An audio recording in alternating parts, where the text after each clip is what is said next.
So I found room and I found someone to pick me up at the airport, and I ended up in Barbados. I'm Michelle. And I'm Joy. I live in the US, And I live in England and we were across the world. on a mission.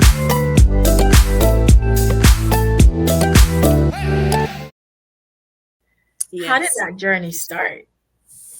Well, we we were in university at the time. I met Michelle at Northern Caribbean University, well then West Indies College, and we soon became so tight, very good friends quite quickly. Um, and we were there for a while. Life in NCU or at NCU, it was quite difficult financially, um, for us. For me, obviously, growing up in Jamaica, we aren't from a rich family, and so when it came on to going to the university, you would need guarantors or people who are sponsoring you, really sponsoring your education for most people to be able to afford it. And so when it was my time, obviously, to go to West Indies College, it was quite difficult financially. So while we were there, we had a lot of you know financial struggles. It was pretty good overall, but the financial side of things were different. And I'm not saying that this is the reason why the choices came, but that played a part in the decision at the time, or the thought at the time. Michelle's brother, My brother I'm telling was it from over my point of there view. in Asia, and literally he would tell me stories about his trip and his mission and his job while he was there. So he was over in Asia, in Taiwan to be exact, working as a student missionary, an English teacher, and he would write and he would tell me stories and he would send pictures, and it was just really fascinating. So then he said to me, "Why don't you come?" 'Cause I remember being at NCU. Joy and I were always, talking, hanging out, and stuff like that. And I was like, I think at one point we were roommates. I don't know if that was the time that we actually shared the idea of going to Asia. So my brother told me, "Come on over. You should come to Asia." Things were getting a little bit rough at NCU for me. And I was like, all right, I think this is a good idea. So I went to Joy and I was like, "Joy, let's do it. Let's go to Asia." Right. And Yeah, I was intrigued by all the stories that Michelle would share with me when she spoke to her brother about Asia. And we both got, excited about going. And so, pretty soon we were very, very excited. We wanted to go. And obviously, it was going to be a possibility. So we both, decided, yes, we're going to do this. More so, we were having, because as well, we were having, financial issues as well. We are like, okay, we're going to be paid a stipend of us going to and earning a little bit to come back, to be able to put towards our education. So we pretty much, was hung up on going by then, toying with the idea of, the extra money that we would get to fund our education as well.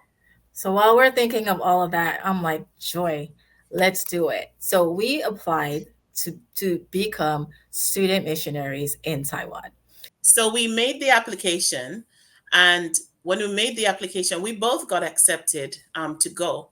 But at the time, there was some family commitments that I had to fulfill in England, here in England, and that would be, my first trip to England as well. Yeah, and so I had to come here instead of going with Michelle at the time to Asia. And so, obviously I was accepted and I was gutted at the same time.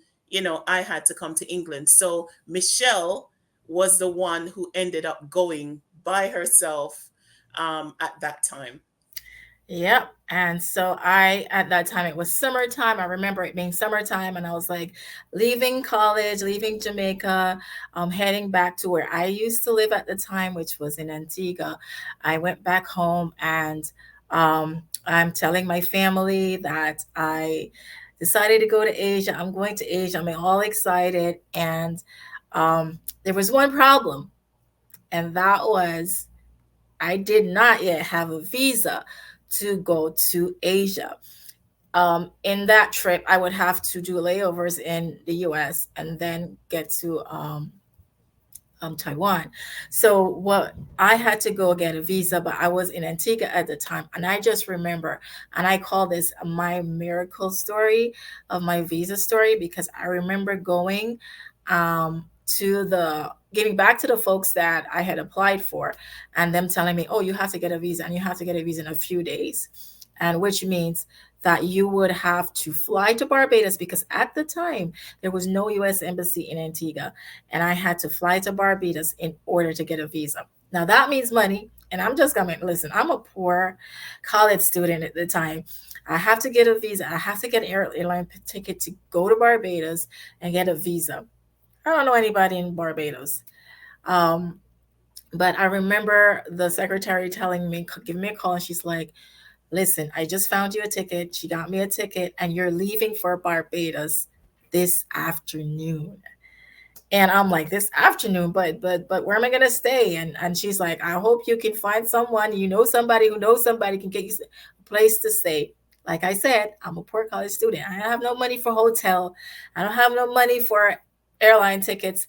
None of that. I literally had just come back from school.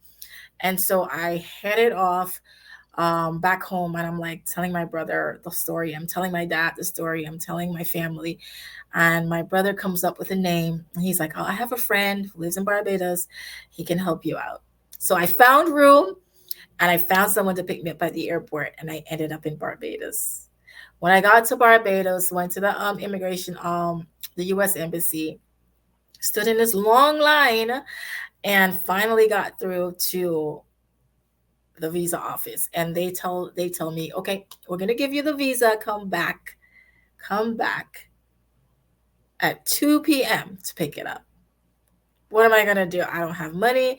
I don't know what to do. I What have time like was this? What time was this? this. This is years ago, guys. This is years ago. This is years ago.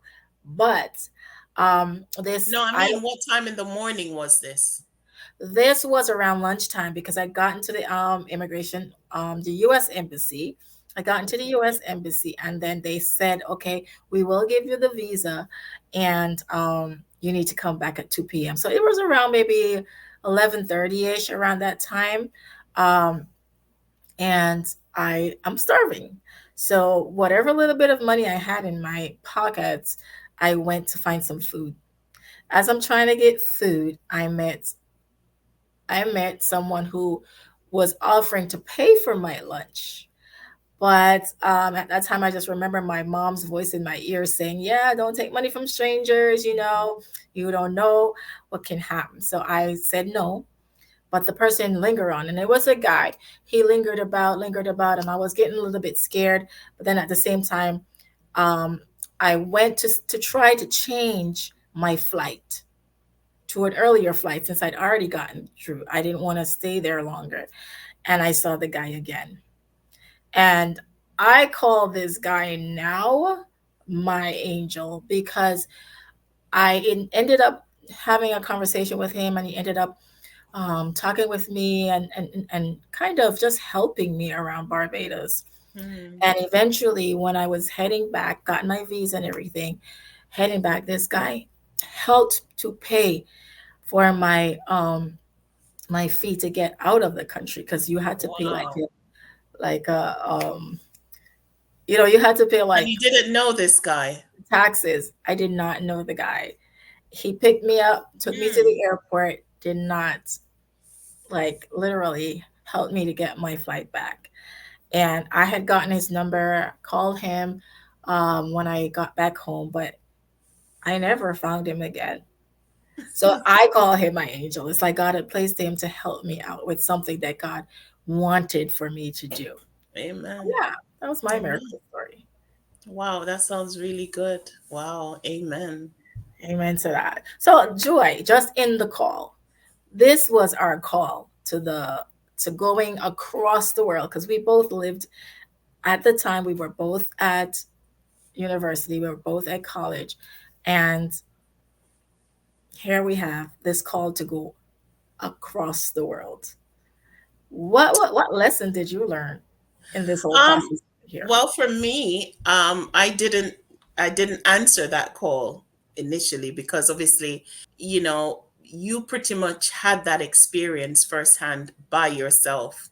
And I would say I was a bit jealous, if you like, because I was jealous because of, you know, the fact that it's something I wanted to do as well. And I didn't get to do that with you at that time. And so for me, um, I know I was needed here in England, don't get me wrong. And it was a blessing, you know, being able to serve here as well, in that time in my own, not necessarily being on the mission field, but being able to help, you know, in ways that, you know, was needed at that time with my family. So for me, it was a year of learning, and it was a year of even more solidifying my wanting to be on the mission field as well for the Lord. So it was a time for me to really, you know, solidify what I really wanted concerning, you know, being on the mission field. So for the call, I didn't answer to that call um Right away, right away. but Yeah. it was in the back of your head. Yes. And for me, I feel like what I learned is just to be obedient, and that God, when God calls you to something, He prepares the way for you. Just my experience alone going to Barbados and having a complete stranger help me when Mm, I didn't have the means, so that I could take that path to go across the world on a mission. amen. I'll say that just being ready and just being willing, those are the lessons that I learned, that was important. And when God calls you, He will provide what you need for what He's calling you for. So that's my lesson learned. I'm Michelle. And I'm Joy.